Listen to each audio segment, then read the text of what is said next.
Komdu sæl og blessu, kæra Steingeit. Hér eru spil fyrir þig. Ég er með 4 stokka sem ég ætla að draga úr. Ég er búin að stokka þá og það er efsta spili sem að kemur með skilaboð til þín. Byrjum á 2 efstu og tökum síðan 2 neðri spilin á eftir. Hvaða orku er Steingeitin að fá núna? Við skulum sjá. Kæra Steingeit, fyrsta spilið hér sýnir Móses sem að var nafn úr Biblíunni.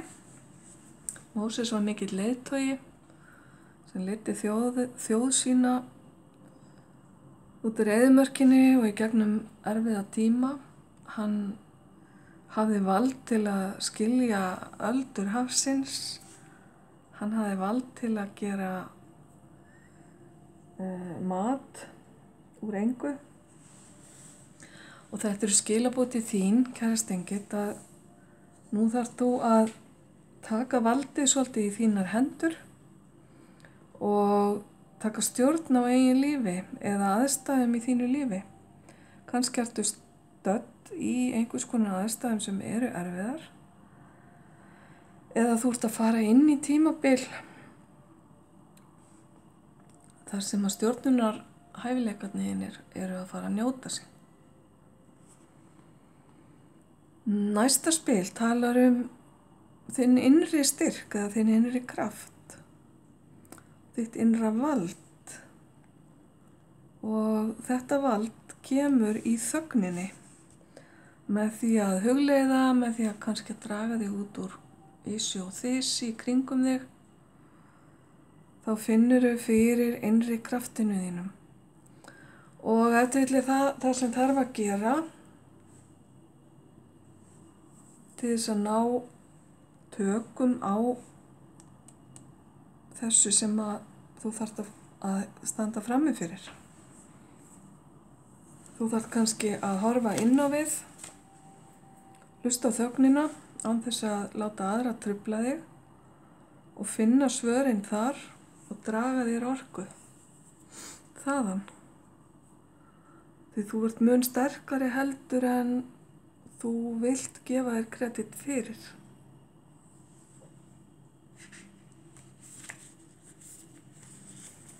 Ok, við skulum sjá hvað kemur á næstu spilum.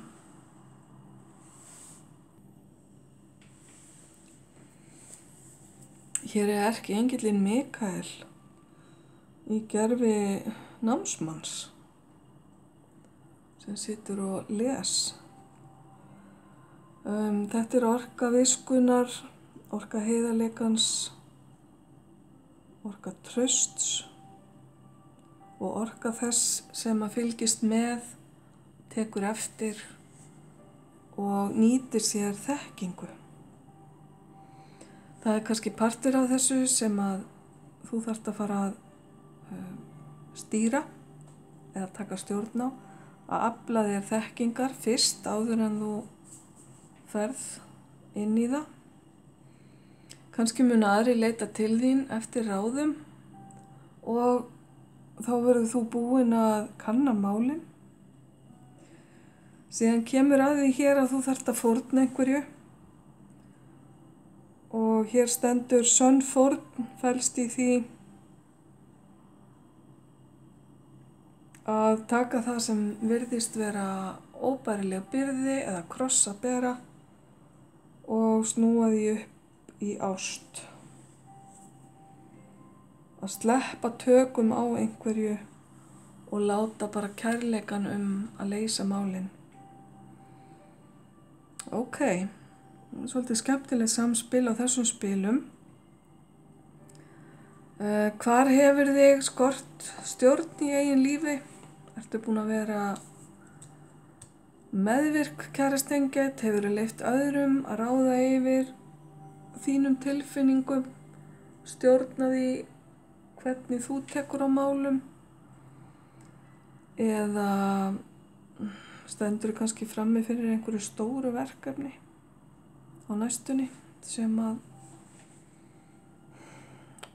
þú ekki hefur staðið frammi fyrir áður.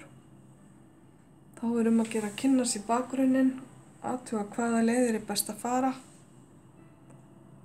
Eins og Mikael hér sýnir.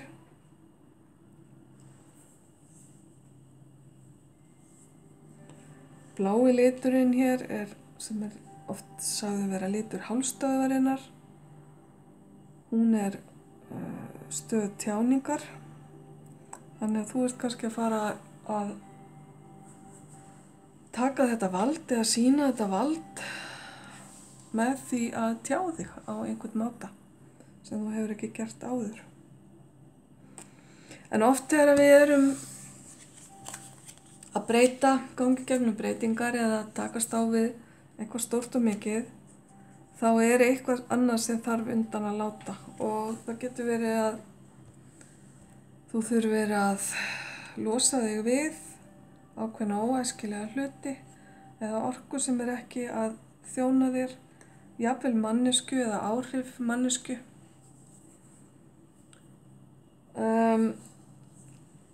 En í staðinn myndu standa uppi sterkari með betri stjórn á málunum eða á eigin lífi.